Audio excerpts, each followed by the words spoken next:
গৌরাঙ্গ হয়ে কৃষ্ণ নাম নিয়ে আসিলেন।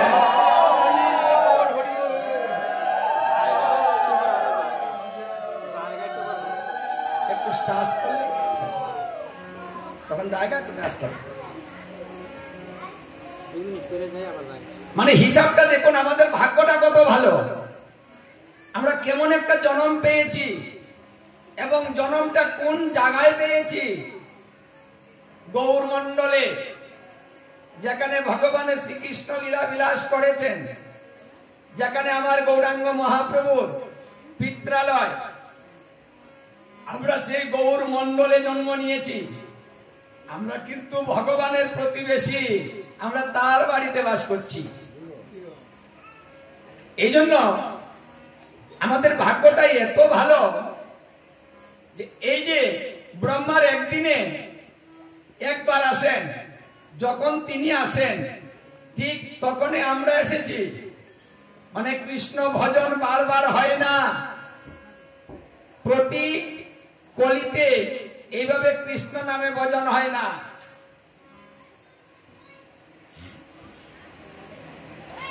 যে কলিতে শ্রীকৃষ্ণ লীলা বিলাস করেন, যে দাপরে তারপরের কলিতে গৌরাঙ্গ মহাপ্রভু এসে এই 16 নাম 32 অক্ষর আমাদের ভজন দান করেন। নিজে কৃপা করে বলেন, আমি জীবকে কোনোদিন কিছু দেইনি, হে রাধে এবার আমি কলিতে যাব, নিজের হাতে আমি জীবকে কিছু দিতে চাই। আমার রাধারানী বলেছিল তোমাকে আমি যেতে দিব না। শ্রীকৃষ্ণ বললেন আমি একা যেতে চাই। রাধারানী বললেন একা যেতে দিব না, আমাকে সঙ্গে নিয়ে যেতে হবে। বলছে আমি সঙ্গে নিতে পারবো না, আমি যে একা যাব সিদ্ধান্ত নিয়েছি সেটা পূর্ণ হবে না। রাধারানী বললেন তাহলে একটা বুদ্ধি করা যায়, তুমি আমি দুজন এক হয়ে চলে যাই। শ্রীকৃষ্ণ এই কথাতে রাজি হলেন, বললেন ঠিক আছে এতে আমি রাজি, দুজন এক হয়ে চলে যাব। শক্তি এবং শক্তিমান দুই এক হয়ে চলে যাব। রাধারানী বললেন আরেকটা শর্ত আছে। কি শর্ত? বলছে তুমি থাকবে ভিতরে আর আমি থাকবো বাহিরে। তুমি আমার ভিতরে থাকতে হবে, আমি তোমার বাহিরে থাকবো। রাজি হয়ে গেলেন কৃষ্ণ, ঠিক আছে তুমি বাহিরেই থাকো আমি ভিতরেই থাকি, তাও দুজন এক হয়ে যাই। এই জন্য কৃষ্ণ হলো কালো, আমার গৌরের রূপটা কালো নয়। হ্যাঁ, তপ্ত কাঞ্চন গৌরাঙ্গী রাধে, মানে রাধারানীর যে রূপ আমার গৌরের হলো সেই রূপ, কারণ তিনি হলেন বাহিরে। কেন বাহিরে রইলেন রাধারানী? তার মূল কারণ হচ্ছে রাধারানী কৃষ্ণকে বেশি ভালোবাসেন। রাধারানী জানেন যখন পৃথিবীতে ভক্ত বেশে লীলা করতে যাবেন তখন ভক্ত ভাবে হুঁশ হারিয়ে ফেলবেন, মানে গৌড়ের হুঁশ থাকবে না। কোথায় পড়ে যাবে, কিভাবে আঘাত পাবে সেটা আমি সহ্য করতে পারবো না। আমি যদি বাহিরে থাকি আঘাতটা আমার উপর দিয়ে যাবে, আমার প্রাণবল্লভের গায়ে লাগবে না। এটা হলো প্রেম, এটা প্রেমের মধ্যে চলে, এটা কামের মধ্যে চলে না।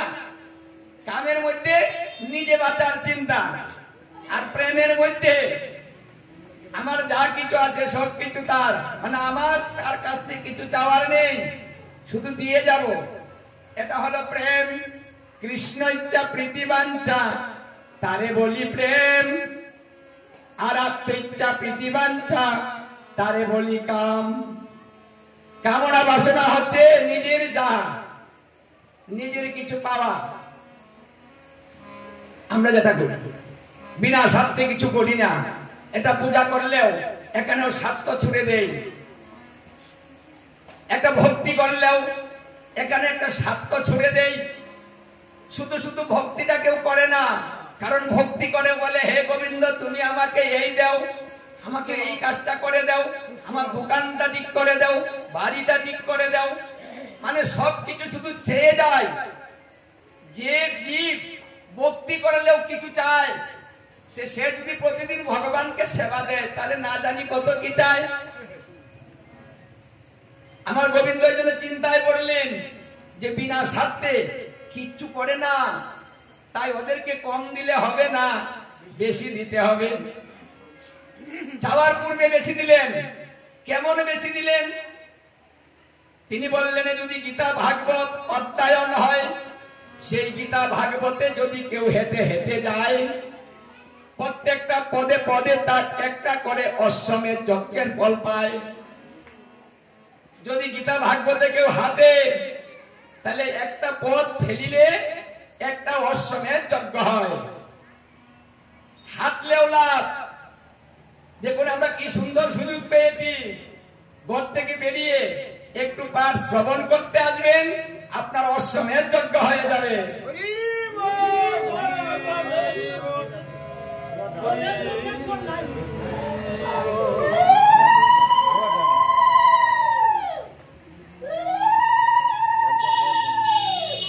তাহলে আমাদের কি ঘরে বসে থাকা উচিত, নাকি গীতা ভাগবত শ্রবণ করা উচিত?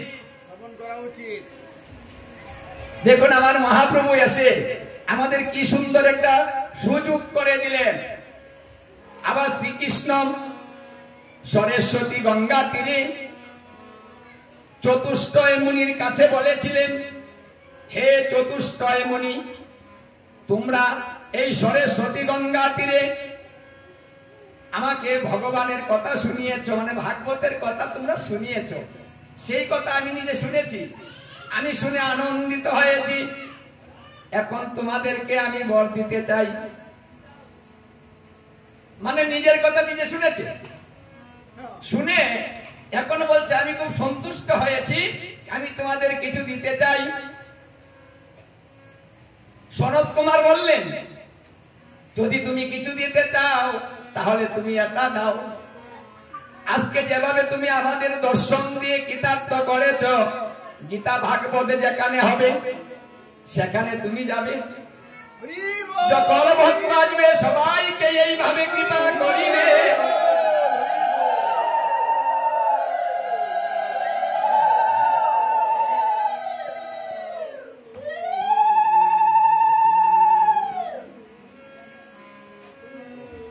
ভক্তের কথা ভগবান ফেলতে পারে না। সনত কুমারকে কথা দিয়েছিলেন, হে সনত কুমার, জগতের সবাই নিজের জন্য কিছু চায়, আর তুমি নিজের জন্য কিছু চাইলে না। আমি দিতে চাইলাম, তুমি তো আমার দাম চেতে পারতে, আমাকে চাইতে পারতে, আজকে আমি তোমাকে সব দিয়ে দিতাম। কিন্তু তুমি কি করলে? জগতের কল্যাণের জন্য সকলের জন্য চাইলে। এই তো ভক্ত। ভক্তের স্বভাবটা এমনই হয়, নিজের জন্য কিছু চায় না। ভক্ত সদা সর্বদা পরের কল্যাণ কামনা করে। এই তো আমার পরম ভক্ত। যে ভক্ত অন্যের কল্যাণ কামনা করে, তার কল্যাণ আমি স্বয়ং নিজে করে থাকি, তার কোনো চাইতে হয় না।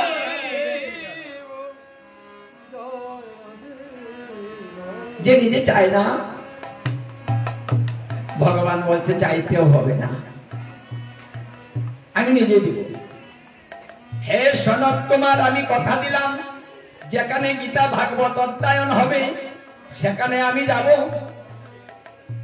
আজকে তোমাদেরকে আমি যেভাবে কৃপা করেছি, ঠিক সেইভাবে আমি সবাইকে কৃপা করিব।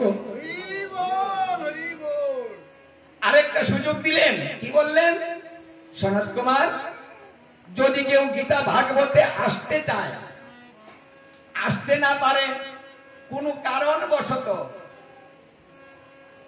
কিন্তু এই যে আসতে চেয়েছে, মনটা দিয়েছে, ইচ্ছাটা করেছে, আসতে পারেনি, তার জন্য তার কৃপাটা নিজে আমি তার বাড়িতে পৌঁছিয়ে দিব।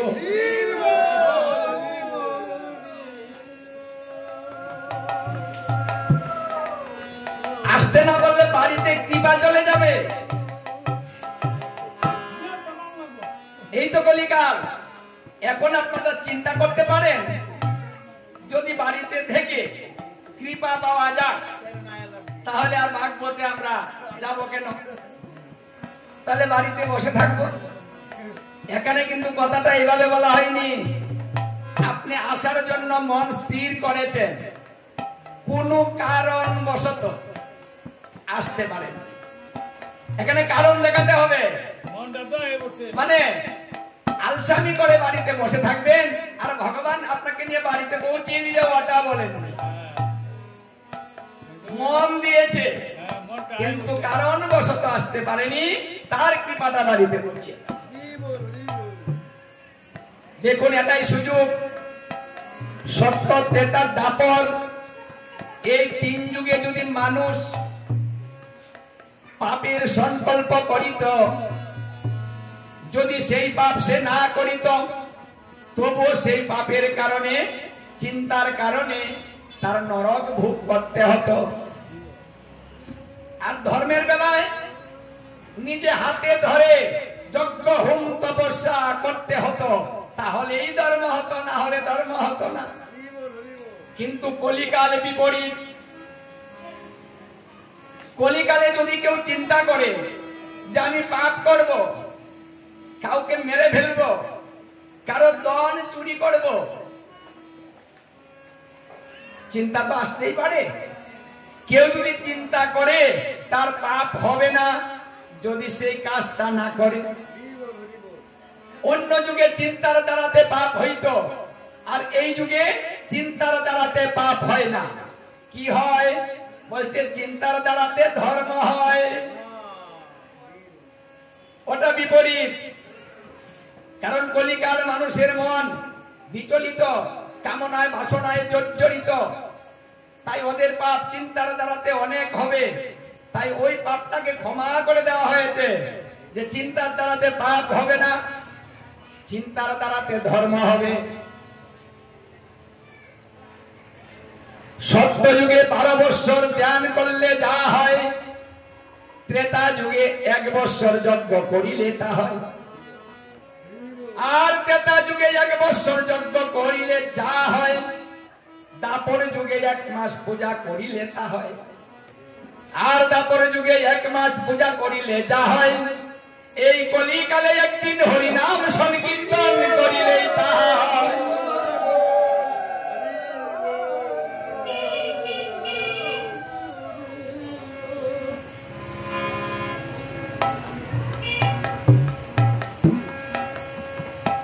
শুধু সুযোগ। একটু বিচার করে দেখুন তো সুযোগটা কত পেয়েছি আমরা। এই সুযোগ কিন্তু অন্য কেউ পায়নি, এই সুযোগ দেবতারা পায়নি, অন্য কোনো প্রাণী পায়নি। এই সুযোগ শুধু মানুষের বেলায় মানুষ পেয়েছে সুযোগ, তা অন্য যুগে নয়, শুধু এই যুগের জন্য সুযোগ।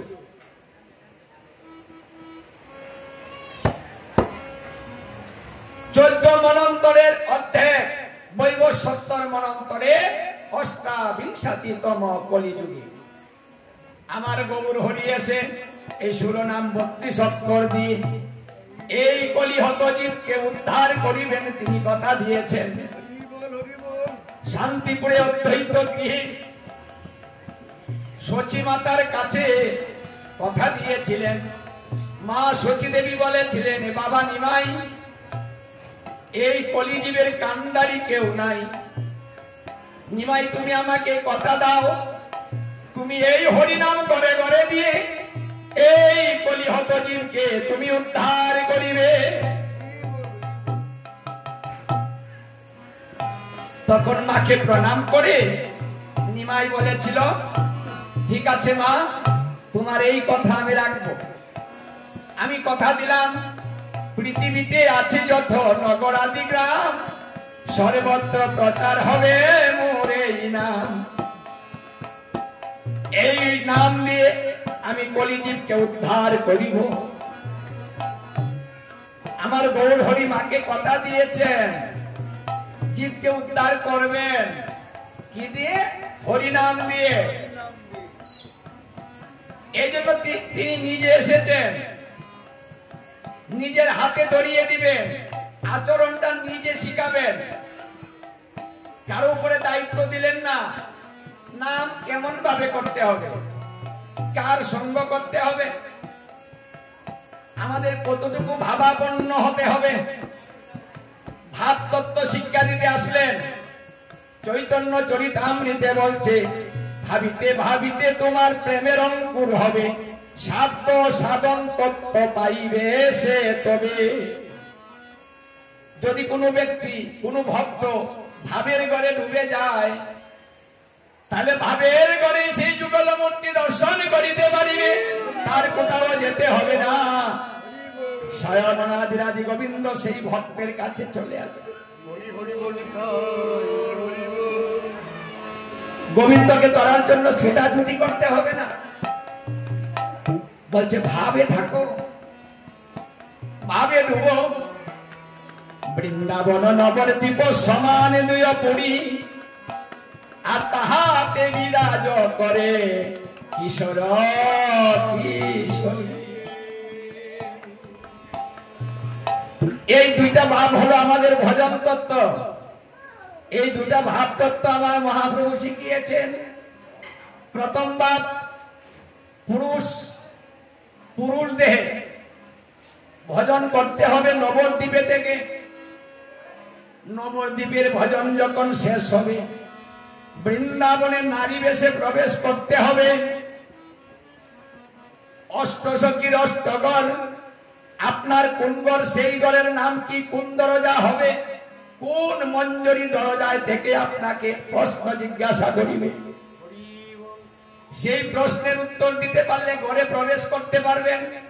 যদি প্রশ্নের উত্তর না দিতে পারেন, তাহলে আপনাকে ওই ঘরে স্থান দেওয়া হবে না।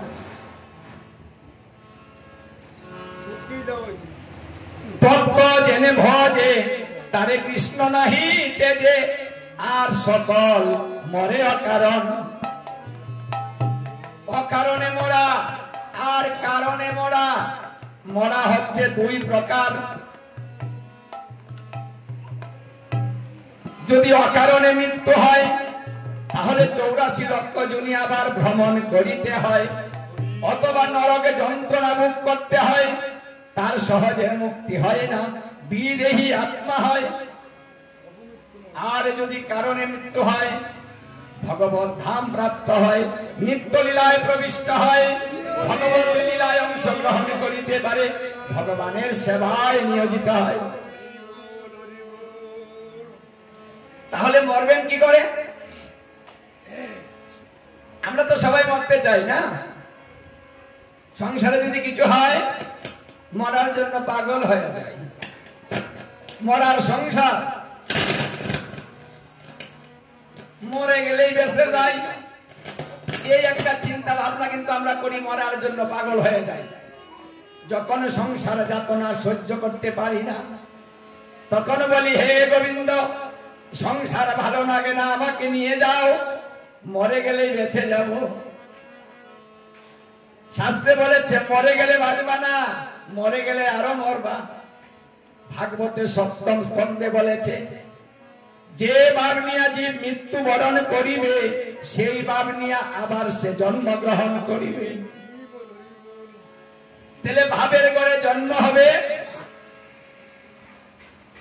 তাহলে মৃত্যুকালে ভাবটা কেমন হবে, কোন ভাবে মরবেন। তাহলে মরার বিচার করে আবার জন্ম হবে। তাহলে এই যে আমরা মরতে চাই, যদি আমি মরা তত্ত্বটাই না জানি, তাহলে আমি মরবটা কি করে? মরার পরে তো আরো জ্বালা বেড়ে যাবে, উপায় নেই। এই জন্য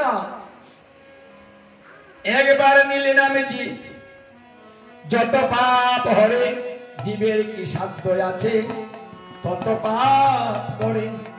কেন কথাটা বলা হয়েছে? একবার নিলে সমস্ত পাপ বিনষ্ট হয়। আবার বলেছে, কোটি কোটি জন্ম যদি করো সাধন ভজন, তবুও না মিলিবে ব্রজেন্দ্র নন্দন। একবার, কবে একবার নিবেন? যদি মৃত্যুকালে একবার হরে কৃষ্ণ কৃষ্ণ কৃষ্ণ হরে হরে, হরে রাম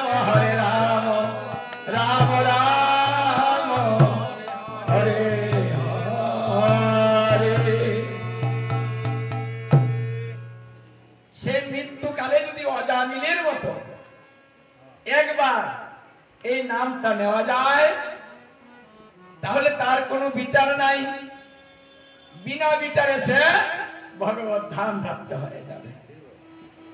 কিন্তু এই যে মৃত্যুকালে এই নামটা কি নিতে পারবো যদি অভ্যাসটা না করি? মানুষ যে অভ্যাসটা করে সেই অভ্যাসটা কিন্তু সহজে পরিত্যাগ করতে পারে না। এই জন্য এই যে মালা জপের বিধান, সবসময় হরিনামের বিধান, অভ্যাস করা যেন মৃত্যুকালে আমার অভ্যাসটা থেকে যায়। যার অভ্যাস নাই সে মৃত্যুকালেও খাইতে চায়।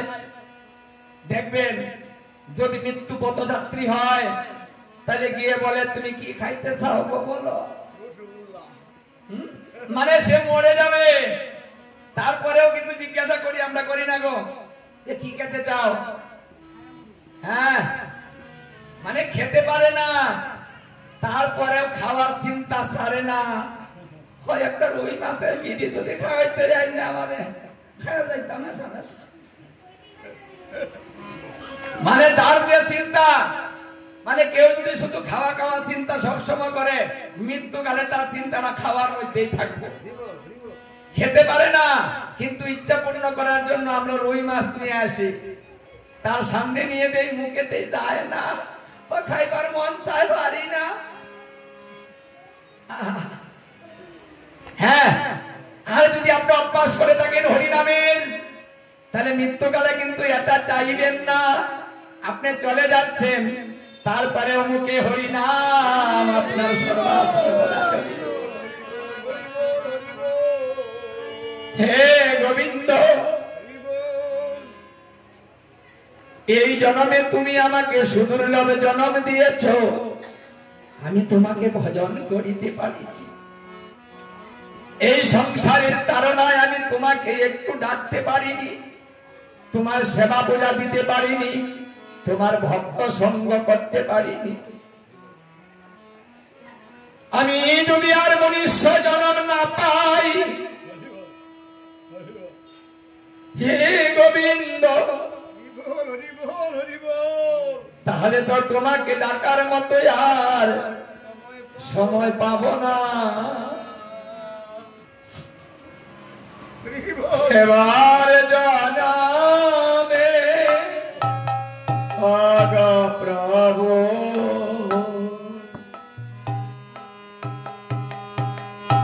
আমি হব তোমার সাথী। এবার জানাবে আগ প্রভু, আমি হব তোমার সাথী।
মনুষ্য জন্ম দিয়েছ,